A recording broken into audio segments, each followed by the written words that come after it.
પછી ફરતી હોલી આવી અને હોલાને વાત કરી તો ફરીથી પણ હોલાએ ના પાડી. અહીંયા મને મજા આવે છે, ચણમાં સારા મળે છે અને એ રાજાના મહેલની અંદર સારી હવા ઠંડી આવે છે, એસી મૂકેલું છે, નાના વાજિંત્રો વાગે છે, અહીં ગાડી 7 રત્નો છે, એ જુદા જુદા અહીં ગાડી નૃત્ય કળાવાળા નૃત્ય કરે છે.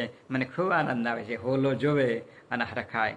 પરંતુ ધીમે ધીમે થોડા દિવસો થયા એટલે પેલો બચ્ચો કહેવાય હોલીનો, એટલે હોલી આગળ રડે ટટડે અને હોલીને કહે નહીં પપ્પાને તમે બોલાવી લાવો. એટલે હોલી એ ફરીથી ત્યાં ગઈ. ક્યાં?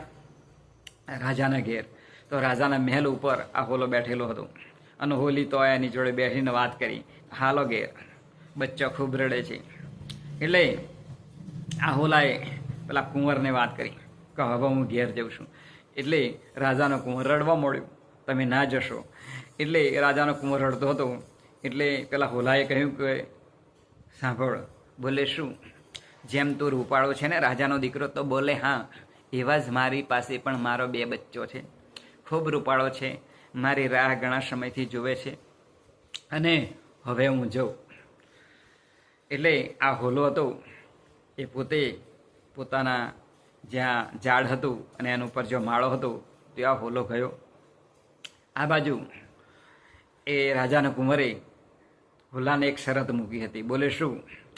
કે જે બચ્ચો તમારો છે એમને પણ અહીં લઈ આવજો, હું સારામાં સારા ચણ નાખીશ ને એની જોડે રમીશ. એટલે હોલાએ પણ વચન આપ્યું હતું. એટલે હોલો પોતાના માળાની અંદર ગયો, આ વાત કરી કે હાલો બેટા આપણે પણ જવાનું છે. એટલે હોલાનો બચ્ચો જે હતો એ ખુશ થઈ ગયો અને હોલી પણ ખુશ થઈ ગઈ કે આપણે રાજાને ઘેર જઈશું અને સારામાં સારું આપણને જમવા મળશે, ચણવા મળશે, આપણે આનંદથી જીવીશું. આમ કરી અને બધો હરખાતો હતો.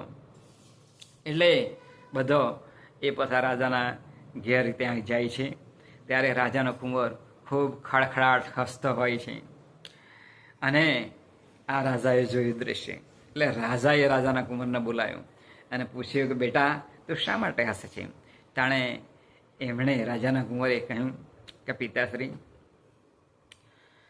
મારી એક ભૂલ થઈ અને ભૂલને કારણે આ હોલો એ એના ઘેર જતો રહ્યો હતો, પરંતુ મેં એમને પાછા બોલાવ્યા છે. એટલે રાજાએ પૂછ્યું રાજાના કુંવરને કે બેટા શું ભૂલ થઈ? ત્યારે જે પાંજરું હતું હોલાનું એને હું સદાયને માટે ખુલ્લું જ મૂકતો હતો, કારણ કે હોલાને એક બંધન ના લાગે અને આપણા મહેલની અંદર જ્યાં ફરવું હોય ત્યાં ફરી શકે. પરંતુ આ તો મહેલના અગાસી ઉપર બેસી અને પોતે